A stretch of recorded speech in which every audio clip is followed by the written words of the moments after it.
comment? It was us. We'll take the blame for that one. Me and Jaxson just got a good connection, and sometimes, no matter what it is, we're gonna compete. And then, whether it's a minute 30 left on the clock or whether it's first play of the game, it doesn't matter. We're always trying to win, and we got a good look and we check the play. Yeah, we tell each other that if we're gonna be out there, we're gonna play football, and they pressed it. Jaxson, I just have one other question. You ran the ball, 10 or 11 times. I always saw you slide on the last one. The first play of the game, you take Alex Howard head on. Was that were you just determined to play the only way you know how in this game? Yeah, I told my teammates, told my coaches, told my mom before the game that I'm gonna leave everything I have on that field. So I play the game the way that I play it, and I don't really look into the future or whatever. I'm just there for the moment. I'm gonna compete. Caleb Saylor, Super Talk.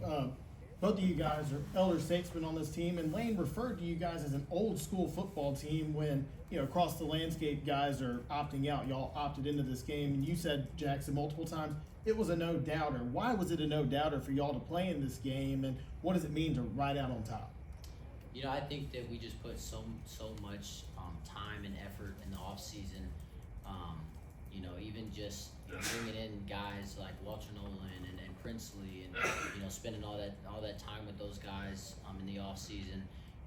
To go out and then not play in the last game, I think that would be almost a disappointment, not to just the fan base, but to us as players and how we are as people as well. Because I know like Jackson's not a quitter, neither am I, and I think that we have a lot of guys like that on the team who aren't quitters, and we're a group of brothers, and I think you really seen that because having pretty much all of our starters out there tonight was huge, and I think that goes to show the culture as well and the brotherhood that we've built here at Ole Miss. Yeah, no doubt. I think you have a lot of pride when you play this game. You have a lot of pride you carry when you wear this jersey, and everything that Oxford has.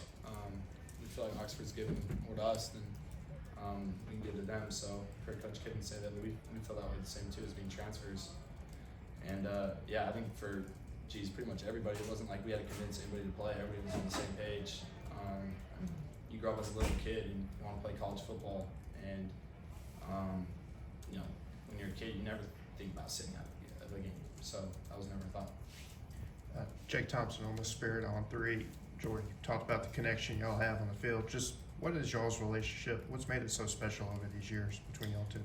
Man, it's crazy that that you like really say that, him being a West Coast kid and then me being just a kid from Kentucky. Who knew that we get along so well? And but I think just really like the first time that we've really like met each other, I think we like really connected, and it's just been going uphill since then.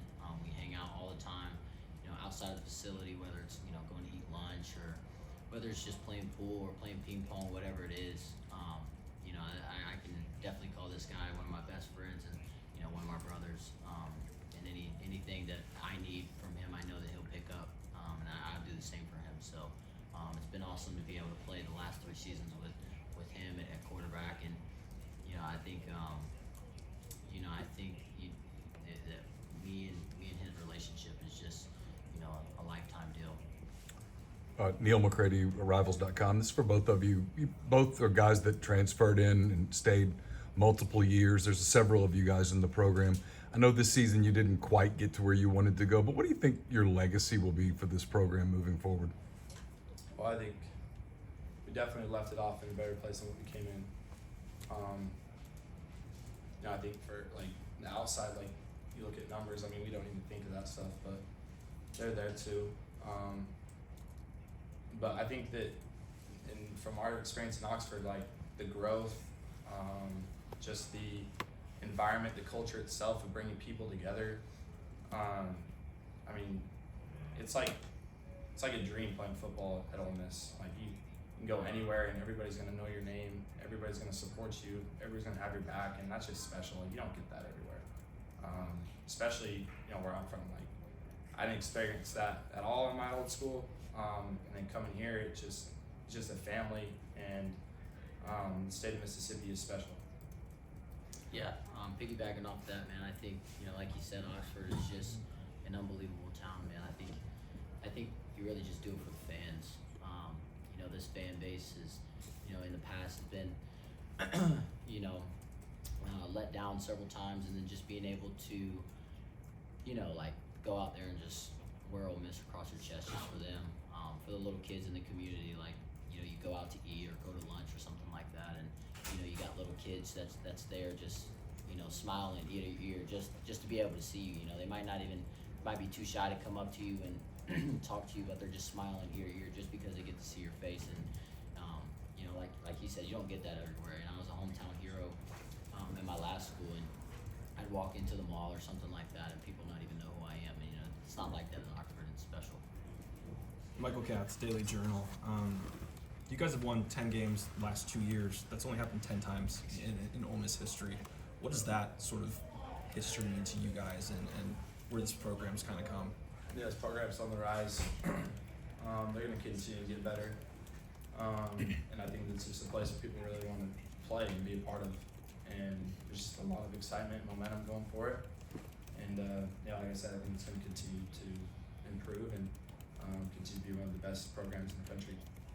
Yeah, I think Coach Kiffin's a hell of a coach, and I think he he does everything in his power to make Ole Miss a good football program, and he's done that. And I think over the years to come, guys are want to come here just because, like you said, 10 wins in the last 2 seasons. I think that draws guys' attentions, and like I said, he's a great coach, and he has a way with players. So I think Ole Miss will be on the rise for many years.